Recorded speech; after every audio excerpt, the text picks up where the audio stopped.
League tournament को हम और क्या बोलते हैं? Round robin.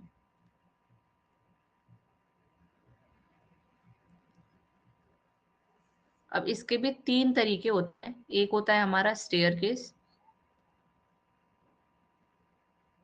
दूसरा हमारा होता है साइक्लिक मेथड,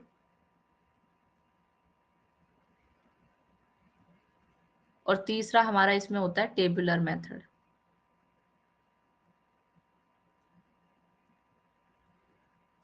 देखो, वैसे मैं बता रही हूँ, मैं आपको इतना 1 घंटा तो इस पे लगा रही हूँ आपको समझाने में। मुश्किल से मुश्किल एक क्वेश्चन आएगा, और उसकी भी गारंटी नहीं है कि आएगा कि नहीं आएगा। ये जो हम कर रहे हैं सारा, सच बता रही हूँ मैं आपको, क्योंकि ये बीपीएड वगैरह के एग्जाम्स में ज्यादा पूछा जाता है। आपके में एक ही क्वेश्चन आएगा, बाकी जो हम थ्योरी पढ़ेंगे ना, उसमें से क्वेश्चन बनेंगे आपके। तो क्योंकि आप लोगों ने बोला था कि इसे पढ़ा दो वापस से, तो मैं करा रही हूँ, ठीक है। ठीक है, तो सबसे पहले हम स्टेयर केस वाली की बात करते हैं। इनके अभी हम प्रोज कॉन्स भी पढ़ेंगे कि क्या फायदे हैं इनके, क्या नुकसान है, थ्योरी वाला पार्ट भी, ठीक है। तो पहले हम बात करते हैं स्टेयर केस का। स्टेयर केस में हम क्या करेंगे, सबसे पहले अगर हमें मान लो टोटल टीम्स दी हुई हैं 5, तो उन 5 का कैसे कराएंगे हम? हर टीम का हर दूसरी टीम के साथ में मैच होगा। तो उसके लिए हम क्या कर लेते हैं, 1-1-1। पहली जो टीम है उसका दूसरी के साथ मैच करा दिया, तीसरी के साथ मैच करा दिया, चौथी के साथ मैच करा दिया, और 5वीं के साथ मैच करा दिया, ठीक है। अगली बारी में हम क्या करेंगे, 2-2-2 यहाँ लिख लिया, इसका 3 के साथ मैच करा दिया, इसका 4 के साथ मैच करा दिया, इसका 5 के साथ मैच करा दिया। फिर हमने यहाँ पे लिख लिया थर्ड टीम, इसका 4th के साथ करा दिया, और इसका 5th के साथ करा दिया, और लास्ट में 4 का 5 के साथ में मैच करा दिया। तो ये एक यहाँ पे स्टेयर केस टाइप की बन जाती है, सीढ़ी टाइप की बन जाती है ऐसे।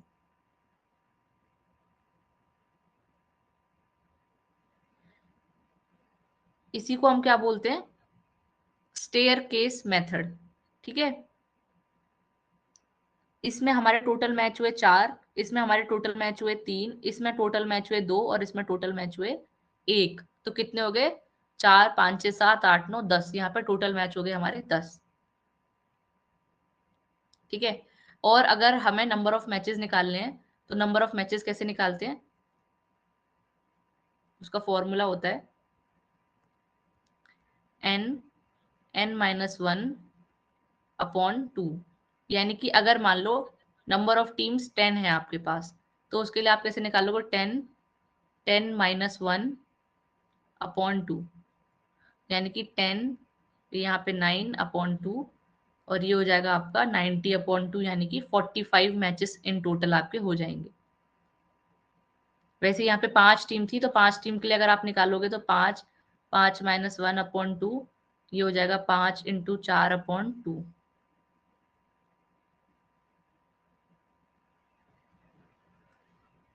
20, हाँ 20/2, यानी कि 10। और हमने यहाँ पे कितने करे काउंट, 10 ही मैचेस यहाँ पे हुए हैं। तो ये सिंपल स्टेयर केस मेथड है, ऐसे हम मैच कराते हैं इसमें। आनंद, 2015 की आप बात कर रहे हो ना, सीयूईटी का जब से पेपर चालू हुआ है, 2022 से ही शुरू हुआ है। तो पहले जब जितने भी होते थे ना हमारे क्या कहते हैं पेपर, सब यूनिवर्सिटी अपना अलग अलग कराती थी, तो सबका सिलेबस भी थोड़ा बहुत डिफरेंट होता था, और क्वेश्चन पेपर तो बिल्कुल ही अलग अलग होता था हर यूनिवर्सिटी का। आप देखोगे किसी का एक्सट्रीम हाई लेवल का होता था, किसी का एक्सट्रीम लो होता था। तो वो पुराने पेपर्स हैं, 2022 के बाद से ही सीयूईटी स्टार्ट हुआ है। तो उस पेपर को अगर आप देखोगे तो वहां नहीं मिलेगा आपको। आई थिंक एक क्वेश्चन था, एक या दो क्वेश्चन थे। एक क्वेश्चन आया था 19 टीम्स का, ऐसा कुछ करके आया था। नॉकआउट कम लीग क्या होता है, नॉकआउट मैच कराने के बाद लीग कराना, तो उसको नॉकआउट कम बोलते हैं। लीग के बाद नॉकआउट कराना, मतलब दो टाइप के मेथड्स को अगर आप एक टूर्नामेंट में यूज करते हो, तो उसको कम लगा के और आगे पीछे दोनों टूर्नामेंट्स को लगा देते हो। यानी कि पहला वाला जो मैच था आपने नॉकआउट से कराया किसी टीम का, उसमें जो भी विनर्स आए उनका फिर आपने लीग मैचेस कराए ऐसे। या फिर आपने लीग कराया, सबको खिलाया, फिर लास्ट में नॉकआउट करा दिया। तो ये वाला तो हो गया हमारा स्टेयर केस। ऐसे अगर आप इसमें 7 टीम्स का बनाना खुद से।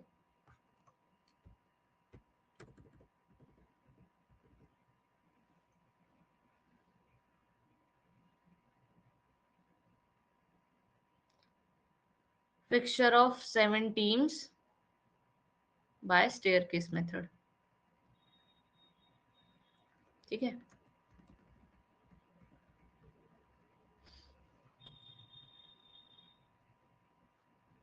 अब हम इसके बात करते हैं, साइक्लिक मेथड की बात करते हैं।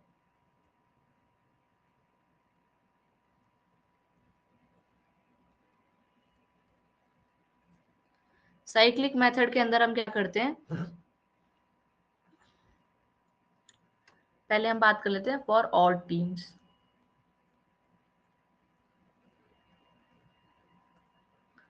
ऑड टीम्स में जितने भी नंबर ऑफ राउंड्स होते हैं वो किसके बराबर होते हैं, नंबर ऑफ टीम्स के बराबर होते हैं। जितनी भी टीम्स होंगी उतने ही इसमें राउंड्स होते हैं। ठीक है, अब मान लेते हैं हम कर रहे हैं 9 टीम्स के लिए। 9 टीम्स के लिए हमें साइक्लिक मेथड से एक फिक्सचर बनाना है।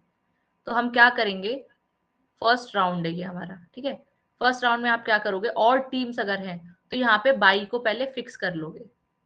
ठीक है, बाई को फिक्स कर लिया और इसका मैच कराया आपने पहली टीम के साथ में। ठीक है, फिर बाई के नीचे से लिखना स्टार्ट करेंगे, 2 3 4 5। फिर इस इधर से स्टार्ट करेंगे 6 7 8 9। ठीक है, ये हमारे मैचेस हो गए। पहले पहला फर्स्ट को बाई मिल गई, बाकी इनके मैचेस हो गए।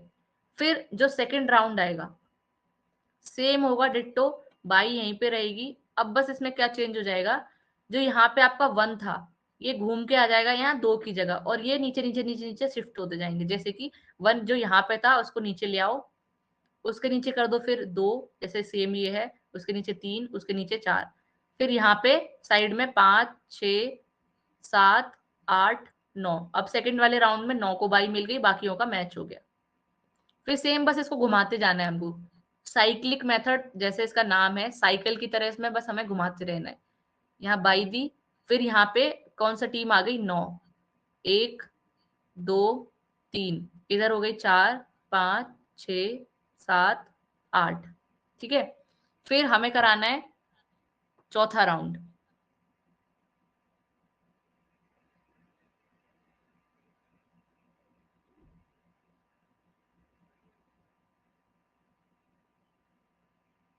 इसमें क्या हो जाएगा, बाई यहाँ पे फिक्स हो गई, और फिर नीचे यहाँ पे आ जाएगा हमारा कितना, 8 9 1 2, इधर 3 4 5 6 7।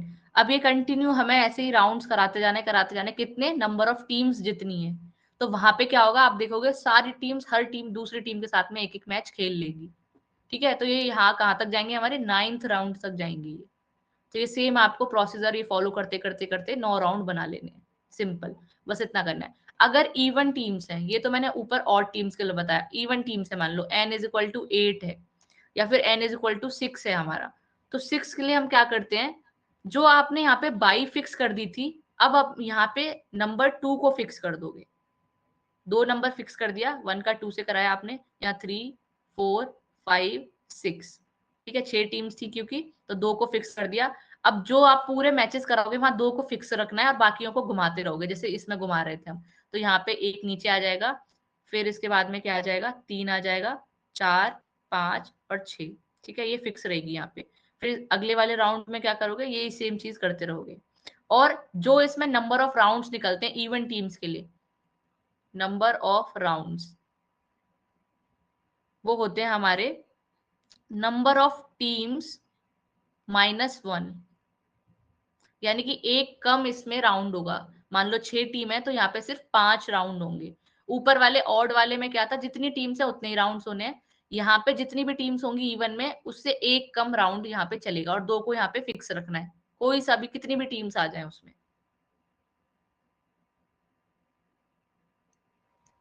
ठीक है, ठीक है, समझ में आ गया, ये साइक्लिक मेथड समझ आया।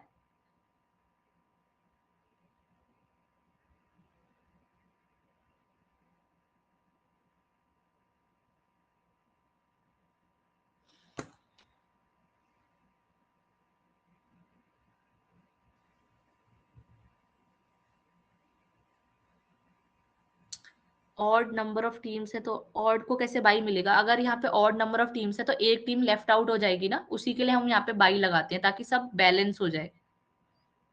अगर मैं यहाँ पे ये 4 तो पेयर बन जाएंगे, एक को किससे मैच कराऊंगी, तो उसी लिए उसको हम बाई देते हैं।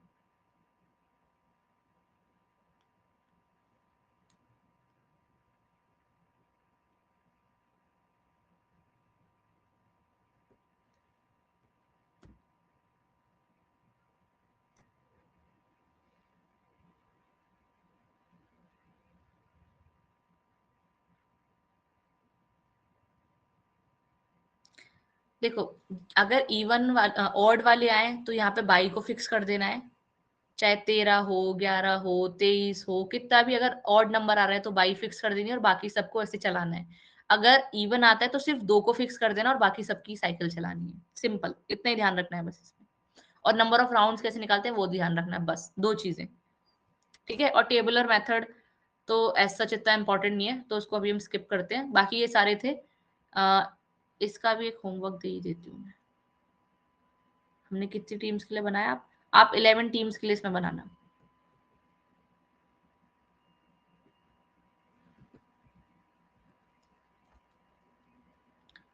फिक्सचर फॉर 11 टीम्स साइक्लिक से। ठीक है, और साथ में ही आप 14 टीम के लिए भी बनाना, क्योंकि फिर इवन भी हो जाएगा। ठीक है, तो ये सारे आपको निकाल के लाने हैं। 1 2 3 4 5 6 7, 7 हैं आपके। ठीक है, सातों आपको करके लाने हैं।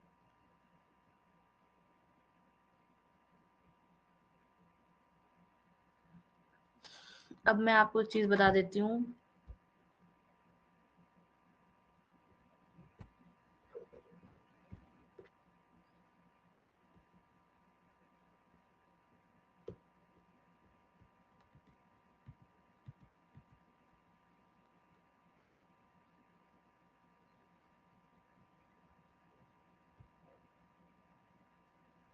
देखो, इसमें क्या दिया हुआ है, merits and demerits of single knockout या फिर एलिमिनेशन टूर्नामेंट के।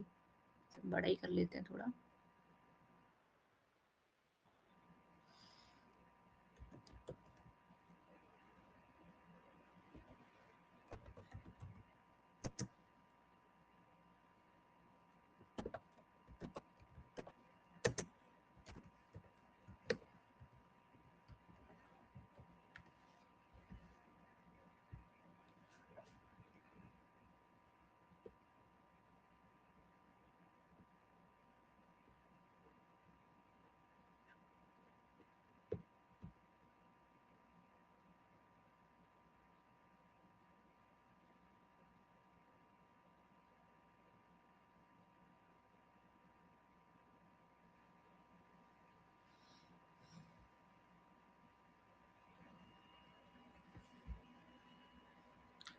हाँ, क्या पूछ रहे हो आप तनिष्क? नॉकआउट कम लीग, हाँ ये आकाश ने बताया ना, कॉम्बिनेशन टूर्नामेंट के अंदर आता। नॉकआउट कम लीग भी होता है, लीग कम नॉकआउट भी होता है। जब दो हमारे दो तरीके के मेथड्स का यूज करके हम क्या करते हैं, एक टूर्नामेंट कराते हैं, तब उसे बोलते हैं। नहीं पूछेगा आपसे एग्जाम में, टेंशन मत लो।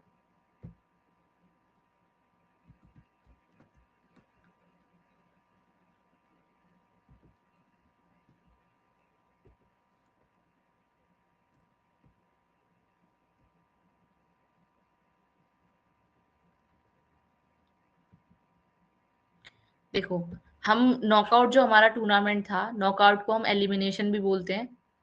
ठीक है, नॉकआउट को हम एलिमिनेशन भी बोलते हैं। मेरिट्स, इसके मतलब फायदे क्या होते हैं, tournament finishes in short time, क्योंकि नॉकआउट है, सब टीम को एक एक बारी खेलना है और जाएंगी तो टाइम बच जाएगा हमारा इसमें। इकोनॉमी और एक्सपेंडिचर भी बचेगा हमारा, मतलब पैसे ज्यादा खर्च नहीं होंगे हमारे, मेहनत भी हमारी ज्यादा नहीं लगेगी। The competition will be keen and intense due to the fear of elimination. और हर जो टीम है वो बहुत अच्छे से खेलेगी, बहुत ताकत लगा के खेलेगी, क्योंकि उसे पता है कि हम बाहर हो सकते हैं। डीमेरिट्स इसके क्या हो सकते हैं, यानी कि इसके डिसएडवांटेज क्या हो सकते हैं, a team may be eliminated by chance and will not get another chance to play.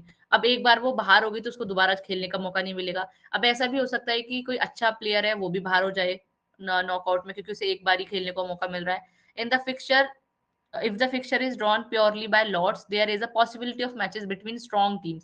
अगर आपने लॉटरी सिस्टम के साथ में ये टूर्नामेंट का फिक्सचर बनाया, आपने प्रीवियस ईयर की परफॉर्मेंस और उस सब से नहीं बनाया, सिर्फ लॉटरी से बनाया, तो हो सकता है जो दो स्ट्रॉन्ग प्लेयर है वो एक ही साथ में उनका मैच पड़ जाए तो वो भी बाहर हो जाएंगे, तो मैच उतना रोमांचक नहीं रहेगा फाइनल में पहुंचेगा। तो winner of a match round may have to wait for the winner of another match to play to the next round. तो एक इंसान जो जीत गया उसको दोबारा जो दूसरा जीत के आएगा उसके लिए वेट करना पड़ेगा नेक्स्ट राउंड के लिए।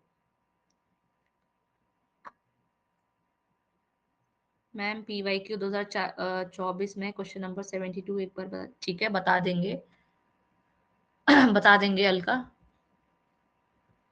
ठीक है। और स्पेशल सीडिंग क्या होती है? When some top ranking players और teams participate in a tournament the fixtures are generally drawn in such a manner that these players और teams play directly at quarter final और सेमीफाइनल स्टेज। आपने देखा होगा जो टॉप टीम्स होती हैं, top players होते हैं, उनको अलग अलग क्वार्टर्स में डाला जाता है जिससे कि वो आगे जाके या तो क्वार्टर में मिले या तो वो फिर वहां पे सीधे सेमीफाइनल्स में मिले। अगर वो डायरेक्ट यहीं मिल गए तो वो बाहर हो जाएंगे आपस में खेल के। तो आपने अगर आप सब देखो बीपीएड वाले हो, आपने यूनिवर्सिटी के गेम्स देखे होंगे, तो यूनिवर्सिटी के जो फिक्सचर बन के आते हैं आपने उसमें नोटिस किया होगा कि जो पिछले 4 क्वालिफाइंग टीम्स होती हैं ऑल इंडिया के लिए, ठीक है, या फिर उस जोन की जो भी क्वालिफाइंग टीम्स होती हैं, तो उनको सबसे अलग अलग, एक को अलग क्वार्टर में, दूसरी को अलग में, तीसरी को अलग में, चौथी को अलग में, और उनको स्पेशल सीडिंग भी मिली होती है कि जब सारे लोग आपस में खेल के आ जाएंगे तो वो लास्ट में मैच खेलेंगे, सिर्फ उनको क्वालिफाइंग मैच खेलना होता है, ठीक है। अगर वो जीत गए तो सीधे वो वापस क्वालिफाई कर जाएंगे ऑल इंडिया के लिए, अगर हार गए तो कोई दूसरी टीम कर जाएगी। तो उनको अच्छे से स्पेशल एडवांटेज मिला होता है। बहुत सारी टीम्स होंगी आपके उसमें, आपके कॉलेजेस में होंगी जो डायरेक्ट क्वालिफाइंग वाला मैच खेलती होंगी, उनको ये बीच वाले जो मैचेस होते हैं वो खेलने के लिए जरूरत नहीं होती है, ठीक है। तनिष्क, जब मैं LNIP में थी तो वहां पे वेस्ट जोन होता है, और अभी मैं यहाँ पे हूँ HNBG में हूँ तो यहाँ पे नॉर्थ जोन होता है, तो हमारा अलग अलग, पहले वहाँ दूसरा जोन था, यहाँ दूसरा जोन है। तो वहां पे जब मैं हॉकी में थी तो हमारी टीम जो थी फर्स्ट टाइम है वो क्वालिफाइंग वाले में थी, मतलब हमारी जो पिछली बार टीम थी वो फर्स्ट पोजीशन पे थी, जीती थी, इसीलिए उसको अगले साल क्या हुआ कि डायरेक्ट ये मिल गई सीडिंग, उसको खेलने का मौका नहीं मिला, वो डायरेक्ट उसको एक ही मैच खेलना था, क्वालिफाइंग मैच, तो वो सीधे आगे के लिए ऑल इंडिया के लिए चली जाती, ऐसा होता है। तो हर टीम को यहाँ पे एडवांटेज मिलता है जो पिछली टीम्स होती हैं, तो ये स्पेशल सीडिंग्स मिलती है उन प्लेयर्स को या उन टीम्स को, ठीक है। अर्जुन, मैं MPD कर रही हूँ मेरा फाइनल सेमेस्टर है, इससे पूछने वाली क्या बात है।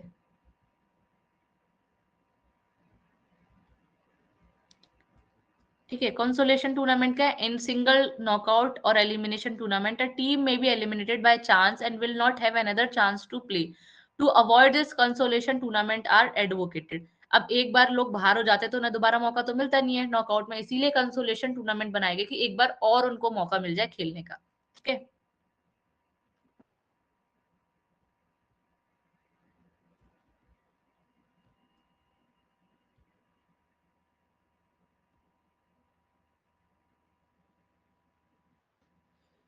हम्म।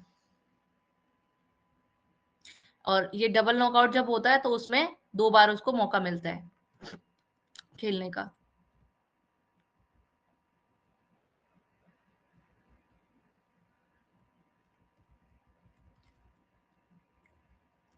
और लीग या फिर जिसे हम राउंड रॉबिन टूर्नामेंट बोलते हैं उसकी मेरिट्स क्या होती हैं, यानी कि advantage, it decided the true winner, क्योंकि हर टीम हर दूसरी टीम के साथ में खेलती है और जितने वो मैचेस जीतेगी वो विनर बन जाती है। तो ये पता चलता है कि सच में कौन सी कैपेबल टीम है या कौन विनर एक्चुअली में हो सकता है जो हर मैच जीत के आ रहा है, तो यहाँ पे हम ट्रू विनर निकाल सकते हैं। तो एक तरीके से फेयर इसको बोल सकते हैं कि बहुत सारे मौके मिलेंगे उसको खेलने के, तो अपने आप को वो परफॉर्म कर सकती है। Teams play more number of matches, her team को ज्यादा मैचेस खेलने का मौका मिलता है। It helps in ranking the participating team. अब क्योंकि उसने मान लो एक टीम ने 10 अदर टीम्स के साथ में खेला, उसने 10 मैचेस खेले, तो उसकी रैंकिंग्स पता चलेगी। उसने मान लो 60 मैच जीते तो वो कितने रैंकिंग पे आ जाएगी, फर्स्ट सेकंड थर्ड ऐसे करके रैंकिंग्स बन जाएंगी, और उसने कितने मैचेस जीते वो भी पता चल जाएगा। The teams need not wait for the completion of the matches और राउंड, वो हर दूसरी टीम्स के साथ खेलती रहेगी तो उसे वेट करने का जरूरत नहीं है कि पूरा राउंड ओवर हो फिर मैं खेलूंगा या खेलूंगी नॉकआउट की तरह। यहाँ पे सिंपली उसको हर टीम से खेलना है तो उसके कंटिन्यू मैच चलते रहेंगे।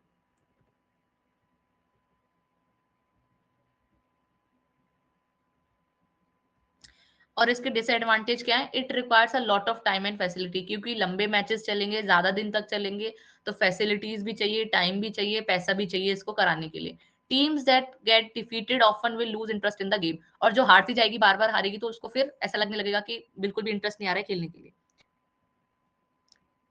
डबल लीग भी होती है, जैसे डबल नॉकआउट होता है वैसे डबल लीग भी होती है। इसमें हर टीम को 2 बार दूसरी टीम के साथ मैच खेलने का मौका मिलता है, यानी कि एक टीम को सामने वाली टीम से 2 बार मौका मिलेगा मैच खेलने के लिए। ठीक है? हाँ, आईपीएल में भी लीग ही चलता है हमारा। हर टीम को हर टीम के साथ खेलने का मौका मिलता है। अब यहाँ पे स्टेयरकेस के ड्रॉबैक्स दिए हुए हैं। It does not indicate the number of rounds to be played, it is not easy to fix the matches of round. तो यहाँ पे ये थोड़ी सी प्रॉब्लम होती है। वैसे ज्यादातर जो मैचेस चलते हैं वो लीग वाला जो था हमारा, नॉर्मल वाला लीग, उससे चलते हैं, और एक नॉकआउट वाले, ये दोनों फेमस टाइप के टूर्नामेंट के फिक्सचर के टाइप है, तो उनसे हमारे मेथड चलते हैं। इसमें नंबर ऑफ राउंड्स और मैचेस को फिक्स करने में, राउंड्स जो है मैचेस के, उनको फिक्स करने में थोड़ा सा डिफिकल्टी हो जाती है। और इसके कहाँ गया, ये तो ड्रॉबैक्स हो गए। ठीक है? और यहाँ पे जो विनर्स डिसाइड किया जाता है, the winner in league tournament are generally decided on the basis of points scored by the respective team.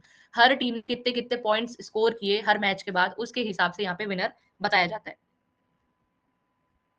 ये हमारे कॉम्बिनेशन टूर्नामेंट थे, जिसमें हम देखेंगे नॉकआउट कम नॉकआउट टूर्नामेंट होते हैं। ठीक है? और क्या होते हैं इसमें? लीग कम नॉकआउट होते हैं, नॉकआउट कम लीग होते हैं। इसमें बेसिकली यही है कि 2 बार ये आपका कराया जाएगा। जैसे नॉकआउट कम नॉकआउट है, तो एक बार पहले नॉकआउट के बेस पे होगा, फिर वापस से नॉकआउट दोबारा से होगा। इसमें 2 बार यहाँ नॉकआउट कराया जाएगा। जैसे आपको यहाँ पे दिख रहा होगा कि ये अलग अलग जोन है, 4 जोन है, इनके आपस में पहले नॉकआउट हुए, आपस आपस में, जोन ए के, जोन बी के, जोन सी के, जोन डी के। फिर आप क्या करोगे, एक बार नॉकआउट हो गया, अब वापस से जो विनर था ए का, बी का विनर, सी का विनर और डी का विनर, इन चारों के भी अब इंटर जोनल या फिर ग्रुप नॉकआउट होंगे, और फिर यहाँ पे विनर आएगा। तो 2 बार इसका नॉकआउट हो गया। तो इसी को हम बोलते हैं नॉकआउट कम नॉकआउट, वापस से नॉकआउट। ठीक है? ऐसे नॉकआउट कम अगर लीग में देखेंगे, तो यहाँ पे 4-4 जोन्स बनी हुई हैं। एक पहली जोन का ये नॉकआउट हो गया, यहाँ विनर निकल आया। दूसरे जोन का नॉकआउट हो गया, जोन बी का विनर आ गया, सी का आ गया, डी का आ गया। अब इसमें हम क्या कराएंगे, इंटर जोनल में इंटर लीग कराएंगे। जो 4 हमारे विनर्स निकल के आए, उनके आपस में अब हम लीग टूर्नामेंट कराएंगे। इसी को हम बोल रहे हैं नॉकआउट कम लीग। ठीक है? लीग कम लीग में क्या होगा, ऐसे जब 4 जोन्स बने हुए थे, तो चारों जोन्स के पहले आपस आपस में लीग कराएंगे। जो इनके जो विनर्स निकल आएंगे, फिर इन चारों विनर्स के बीच में दोबारा लीग कराएंगे, तो इसको बोलते हैं लीग कम लीग टूर्नामेंट। ठीक है? समझ में आ गया? और जो चौथा हमारा लीग कम नॉकआउट, पहले चारों जोन्स के हमने अलग अलग लीग करा लिए, और जो चारों जो विनर निकल के आए, इनके आपस में हम क्या कराएंगे, नॉकआउट करा देंगे। ठीक है? इसमें से कोई जीता ए, इसमें से कोई जीता सी, फिर इनका आपस में करा दिया, यहाँ जीत गया ए। तो ये हमारा लीग कम नॉकआउट हो गया, सिंपल। ठीक है?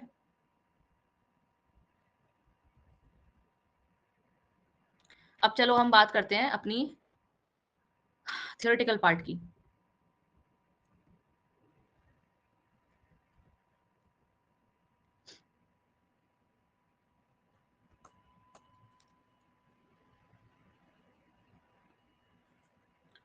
तो देखो, सबसे पहले ऑर्गेनाइजेशन एंड एडमिनिस्ट्रेशन। क्या बोल रहे हो आकाश?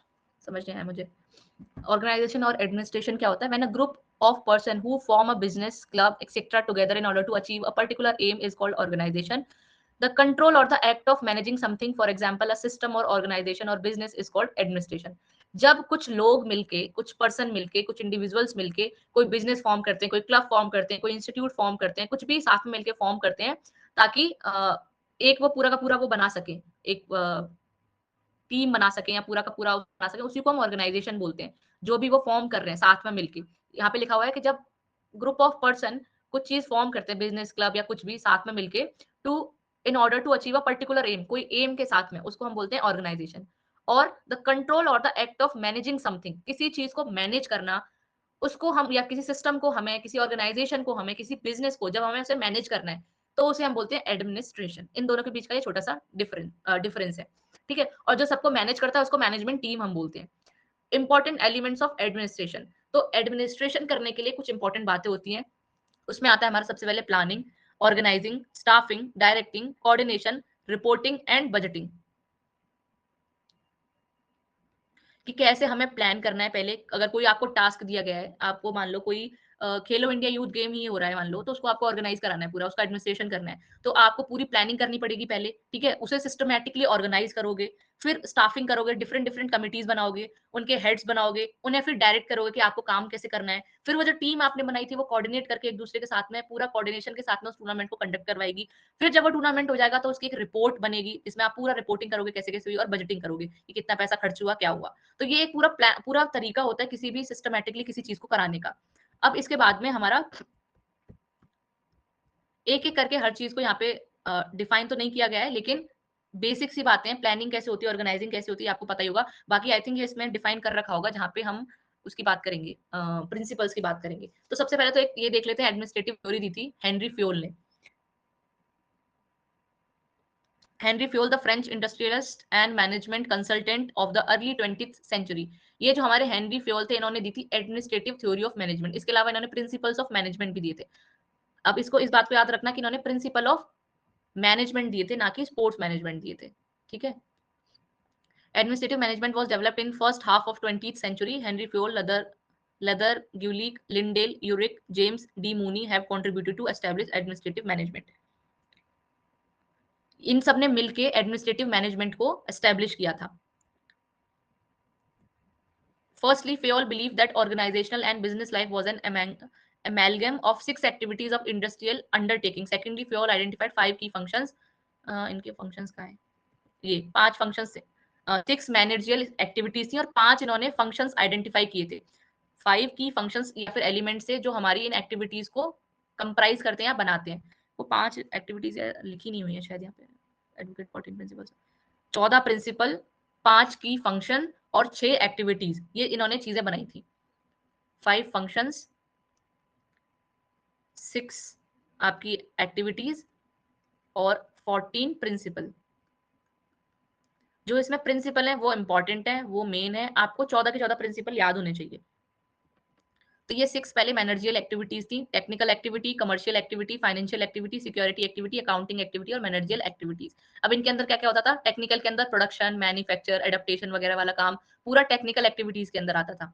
कमर्शियल के अंदर बाइंग, खरीदना, सेल करना, एक्सचेंज करना, ये सब। फाइनेंशियल एक्टिविटी के अंदर search for an optimum use of capital, कैसे हमें पैसे को यूज करना है, कहाँ से करना है, एडजस्ट करना है, वो सारी चीजें फाइनेंशियल एक्टिविटीज के अंदर आती थी। सिक्योरिटी एक्टिविटी में protection of property and person, किसी जो हमारी प्रॉपर्टी या पर्सन है उसकी सिक्योरिटी की जो भी बात आ रही है वो सब हमारी सिक्योरिटी एक्टिविटी के अंदर आएगी। अकाउंटिंग के अंदर stock taking, balance sheet, cost, statistics, इन सब का लेखा जोखा रखना, अपने पास सारी चीजें रखना, वो अकाउंटिंग एक्टिविटीज के अंदर आता है। और मैनेजरियल के अंदर आता है हमारी प्लानिंग करना, ऑर्गेनाइजिंग करना, कमांड देना, कोऑर्डिनेशन और कंट्रोलिंग वाला पार्ट आता है। तो इनकी 6 मैनेजरियल एक्टिविटीज थी। इसके बाद में इनके थे हमारे elements of management. I think ये 1 2 3 4 5, हाँ यही है वो जो एलिमेंट्स ऊपर 5 जिनकी हम बात कर रहे थे। चलो दिए हुए हैं ये। प्लानिंग हमारा सबसे पहला है प्लानिंग, ठीक है। उसके बाद ऑर्गेनाइजिंग, कमांडिंग, फिर है कोऑर्डिनेशन और या कोऑर्डिनेटिंग और कंट्रोलिंग। तो प्लानिंग में क्या है? Forethought to operation of any organisation. Forethought मतलब सबसे पहली जो चीज है, किसी भी चीज को करने से पहले करी जाने वाली चीज है planning. Experience, unity, continuity, flexibility, precision and features are of good planning. तो एक्सपीरियंस होना, यूनाइटेड होना और कंटिन्यूटी होना, फ्लेक्सिबिलिटी होना, ये एक अच्छे फीचर्स हैं प्लानिंग के। फिर आता है हमारा ऑर्गेनाइजिंग की बात। Material organisation and human organisation, जब साथ में मिलकर पूरी हर चीज को हम सिस्टमेटिकली एक स्ट्रक्चर्ड वे में ऑर्गेनाइज करते हैं तो वो हमारा ऑर्गेनाइजिंग के अंदर आता है। कमांडिंग के अंदर reset on certain personal of general management, कि किसको हमें क्या काम देके किस टाइम पे करवाना है, वो हमारा कमांडिंग के अंदर आता है। फिर हमारा कोऑर्डिनेटिंग, एक दूसरे के साथ में, अपने सबऑर्डिनेट्स के साथ में या अपने सुपीरियर्स के साथ में, अपने कलीग्स के साथ में सारी जितनी भी एक्टिविटीज होनी है, जितने भी फंक्शंस होने हैं, उनको कोऑर्डिनेट कराना, टाइमली कराना, एक बैलेंस तरीके से कराना, वो कोऑर्डिनेट के अंदर आ जाता है। और कंट्रोलिंग के अंदर कि जो एक्टिविटी हमने जिस तरीके से डिजाइन करी थी वो उस तरीके से हो रही है कि नहीं, उस पर अपना कंट्रोल रखना और चेक करते रहना कि सारी चीजें वैसे हो रही है कि वो कंट्रोलिंग के अंदर आता है। तो ये 5 एक्टिविटीज होती है, 5 बस नाम याद कर लेना, उनकी नाम से आपको समझ में आ जाएगा कि उसके अंदर होता क्या है। फिर फ्योल के 14 प्रिंसिपल्स थे, इनके नाम बिल्कुल याद रख लेने आपको, 14 के बस नाम याद कर लोगे उसमें भी हो जाएगा। Division of work, authority, discipline, unity of command, unity of direction, subordination of individual interest to general interest, remuneration, centralisation, scalar chain, order, equity and stability of tenure. अब इसमें एक एक करके समझते हैं। डिवीजन ऑफ वर्क का मतलब है कि जो काम है वो पर्टिकुलरली डिवाइड होना चाहिए लोगों के बीच में। मतलब कि अगर आप काम को डिवाइड करके रखोगे तो वो आसानी से हो जाएगा। एक ही लोग अगर सारा काम करेगा तो काम करने में मुश्किल हो जाएगी। इसीलिए पहले प्रिंसिपल में ये बताया गया था, work must be divided, specialisation labour produces more and better work with the same effort. तो जो इंसान जिस काम के लिए बेटर है उसको वो काम बांट दो तो काम आसानी से हो जाएगा। फिर authority, the right to give orders where authorities exercise responsibility arises. जो हमें कमांड देगा काम करने के लिए उसमें एक अथॉरिटी बनाई जाए, ठीक है, जो हर टास्क को करने के लिए अलग अलग कमिटीज में जिसके पास अथॉरिटी होगी उस काम को पर्टिकुलर को कराने के लिए ऑर्डर्स देने की। फिर है डिसिप्लिन, एक ऑर्गेनाइजेशन में एक टीम में डिसिप्लिन होना जरूरी है, तभी आप किसी पर्टिकुलर सिस्टम को या टूर्नामेंट को या इवेंट को क्या कर सकते हो, अच्छे से रन करा सकते हो और ऑर्गेनाइज करा सकते हो। तो उसके अंदर रूल्स होने चाहिए, एग्रीमेंट्स होने चाहिए जिससे कि डिसिप्लिन बना रहे। फिर यूनिटी ऑफ कमांड और यूनिटी ऑफ डायरेक्शन, कमांड में one man and one superior, हर इंसान के ऊपर एक जना होना चाहिए जो उसको कमांड देगा और काम कराएगा। यूनिटी ऑफ डायरेक्शन कि सबका जो मतलब तरीका है एक ही डायरेक्शन में सोचने का होना चाहिए कि हमारा अगर ये एम है, ये हमारा ऑब्जेक्टिव है, तो वो सब सेम होना चाहिए, एक ही डायरेक्शन में हमको काम करना है। हमारा गोल है कि ये वाला जो हमारा टूर्नामेंट है वो सक्सेसफुली इस तरीके से ऑर्गेनाइज हो जाए, तो सबका काम और दिमाग ध्यान वही होना चाहिए। Subordination of individual interest to general interest, the interest of one individual और one group should not prevail other over the general interest, यानी कि खुद का अपने इंटरेस्ट से ज्यादा एक पर्टिकुलर इंटरेस्ट होना चाहिए जो सबके काम के लिए हो, मतलब जो हमारा काम है उसके हिसाब से हमारा इंटरेस्ट होना चाहिए। Remuneration, pay should be fair to both the employ and the firm. Fayol suggested many modes of payment, time rate, job rate, price rate. Remuneration एक तरीके से क्या होता है, जो आपको बोनस टाइप का मिलता है, आपने काम किया आपको उस काम का फेयर पैसा मिले। फेयर या फिर पैसा नहीं तो जो भी आपको मिलने वाला है, अगर आप वॉलंटियर हो या फिर आप जिस भी तरीके से वहां पे काम करो, इंटर्नशिप कर रहे हो, तो जो आपका पर्टिकुलर रेम्यूनरेशन बनता है या आपका जो भी फेयर अमाउंट बनता है वो आपको वहां पे मिलना चाहिए। अगर आपने एक्स्ट्रा काम किया तो उसके लिए आपको बोनस भी मिलना चाहिए। फिर है हमारा centralisation, manager should retain final authority but also need to give their subordinates enough authority to do their job properly. तो मैनेजर्स को फाइनल अथॉरिटी तो होती है लेकिन अपने सबऑर्डिनेट्स को भी वो उतना अथॉरिटी दे कि वो अपने काम को प्रॉपर्ली कर पाए। फिर है हमारा scalar chain, the line of authority from top to bottom of the organisation, मतलब कि हर उसमें एक ऑर्डर होना चाहिए कि एक टॉप पे जो इंसान बैठा होगा उसके अंदर कितने लोग होंगे, फिर उसके अंदर छोटे छोटे में कितने लोग होंगे, तो एक चेन की तरह में काम करना चाहिए। जो सबसे नीचे आदमी है वो ऊपर वाले से अपने से परमिशन मांगेगा, ऊपर वाला उससे ऊपर वाले से और उससे ऊपर वाला उसके ऊपर वाले से। जैसे कि हमारे क्लास में होता है, जैसे हम स्टूडेंट हैं तो हम अपने टीचर फैकल्टी तक बात पहुंचाएंगे, फैकल्टी हमारा हेड ऑफ द डिपार्टमेंट तक बात पहुंचाएगा, जो हमारा एचओडी है वो ऊपर रजिस्ट्रार और वीसी तक से बात पहुंचाएगा। तो एक चेन सिस्टम से काम करते हैं। वैसे जब मैनेजमेंट होता है तो वहां पे भी हमें एक स्केलर चेन में चलना होता है। फिर है order, a place for everything and everything in its place, the right man in the right place. तो जो जिस काम के लिए राइट है उसी को उस हिसाब से हमको प्लेस करना है। फिर है हमारा equity, a combination of kindness and justice toward employees, no biasness. हर इंसान के लिए, हर एम्प्लॉय के लिए सेम रूल, सारी चीजें सेम होनी चाहिए ताकि उनको एक जस्टिस मिल सके, कोई बाइसनेस ना हो उनके साथ में, कोई पार्शियलिटी ना हो। जितना पैसा एक एम्प्लॉय को मिल रहा है सेम ग्रेड के वैसा ही सेम दूसरे को भी मिले, जितना काम हम एक इंसान को दे रहे हैं उतना ही दूसरे को भी दें। ऐसा नहीं करना है कि किसी को बहुत ज्यादा दे दिया किसी को कम दे दिया, तो हमें बाइसनेस नहीं करनी है। फिर stability of tenure, suitable condition should be created to minimise employ turnover, no fear of fire. तो एक उनको टेन्योर, आपने वर्ड सुना होगा कि एक टेन्योर की स्टेबिलिटी होनी चाहिए कि हर इंसान को इतना टाइम मिनिमम काम करना होगा। ऐसा ना वो सोचे कि कभी वो फायर हो सकता है, तो एक पर्टिकुलर टेन्योर भी होना चाहिए। तो ये 14 क्या थे हमारे प्रिंसिपल्स थे हेनरी फ्योल ने जो दिए। सॉरी इसमें दो और है, इनिशिएटिव और एस्पिरेट डी कॉप्स। इनिशिएटिव का मतलब है within the limits of authority and discipline all levels of staff should be encourage to show initiative. मतलब कि हमें खुद से अपना इनिशिएटिव भी लेना काम को करते हुए, ये नहीं सोचना है कि जब कोई बोलेगा हमें तभी करना है, तभी हम करेंगे, तभी हम उठ के जाएंगे। अपना काम समझ के इनिशिएटिव लेके हमें वो चीजें करनी है। फिर हमारा esprit de corps, harmony is a great strength to organisation, team work should be encourage. तो जब भी हम काम कर रहे हैं तो यूनाइटेड होकर करें, एकजुट होकर करें, टीम वर्क के साथ में करें और एक दूसरे को एनकरेज करके करते रहें। तो ये हमारा आता है एस्पिरेट डी कॉप्स के अंदर। फिर हमारे दो टॉपिक है, इंट्राम्यूरल और एक्स्ट्राम्यूरल। इंट्राम्यूरल यानी कि विद इन द वॉल, अंदर जब हम एक अपने कॉलेज के अंदर, स्कूल के अंदर विद इन द वॉल्स कोई टूर्नामेंट कराते हैं, और दूसरा होता है हमारा एक्स्ट्राम्यूरल जब हम बाहर जाके टूर्नामेंट खेलते हैं। जैसे इंट्राम्यूरल के अंदर क्या हो गया, हमारे हाउस कॉम्पिटिशन या फिर इंटर क्लास कॉम्पिटिशन हो गए। एक्स्ट्राम्यूरल हो गया जब हम दूसरे कॉलेजेस के साथ में खेलने जाते हैं, इंटर कॉलेजेट कॉम्पिटिशन होता है या फिर जोनल कॉम्पिटिशन होता है या यूनिवर्सिटी कॉम्पिटिशन होते हैं, वो हमारे एक्स्ट्राम्यूरल के अंदर आ जाते हैं। तो इंट्राम्यूरल में क्या लिखा है, derive from a Latin word intra and muralis, इसका मतलब होता है wall, within the wall. It means those games and sports activities which performed within the wall or within the school or college. No student of other college or other college can participate in these games and sport. यानी कि जिस college के आप हो उसी college के अंदर आपका ये टूर्नामेंट चलेगा, कोई दूसरा बाहर का स्कूल का पार्टिसिपेट इसमें नहीं करेगा, स्कूल में या कॉलेज में। Main M of main aim is to provide opportunity to every student to participate in the different game or activity by which student can learn how to work in a group, confidence, discipline, rules and regulation. तो हमारा इसमें main मुद्दा होता है mass participation कराने का, ताकि सब लोग इसमें पार्टिसिपेट कर पाए. ठीक है, और इसमें टैलेंट आइडेंटिफिकेशन भी हो पाए, बच्चों के अंदर कॉन्फिडेंस आए, डिसिप्लिन वो रहे, रूल्स रेगुलेशन को सीखे. तो ये हमारा इंट्राम्यूरल के अंदर ये चीजें आती हैं. एक्स्ट्राम्यूरल होता है आउटसाइड द वॉल, यानी कि जो बाहर खेले जाने वाले गेम्स टूर्नामेंट हो गए, means the games and sports competition between two और मोर कॉलेजेस. बाहर दूसरे कॉलेज या स्कूल के साथ में जब हम टूर्नामेंट करते हैं तो उनको हम बोलते हैं extramural. Aim is to find sports talent for next level of competition. बड़े लेवल के कंपटीशन के लिए, आगे वाले कंपटीशन के लिए लोगों को छांटना, टैलेंट आइडेंटिफिकेशन करना, ये हमारा एक्स्ट्राम्यूरल का मेन प्राइमरी एम है. एग्जाम्पल है इसमें इंटर कॉलेज हो गए, इंटर यूनिवर्सिटी हो गए, जिनकी हम अभी बात कर रहे थे.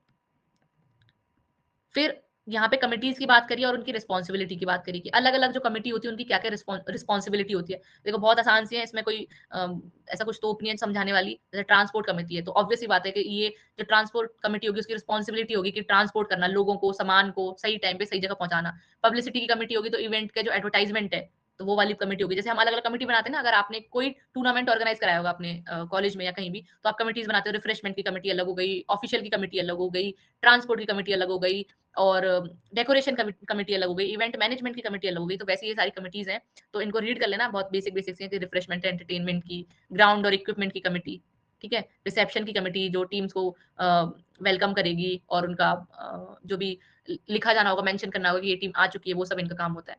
ठीक है, एंट्रीज और प्रोग्राम्स की कमेटी, ऑफिशियल्स की committee, announcement committee, first aid committee. तो ये अलग अलग डिपार्टमेंट होते हैं, इनमें लोगों को काम करना होता है. तो ये बेसिक बेसिक सी बातें थी, ज्यादा कुछ इसमें है नहीं है, बस उसके फ्यूल वाली जो चीजें उनको पढ़ लेना, बाकी तो सब बेसिक बेसिक है इसमें. ठीक है, चलो अब इसमें कोई डाउट, कोई परेशानी तो मुझसे पूछ लो, फिर हम एंड करते हैं क्लास को.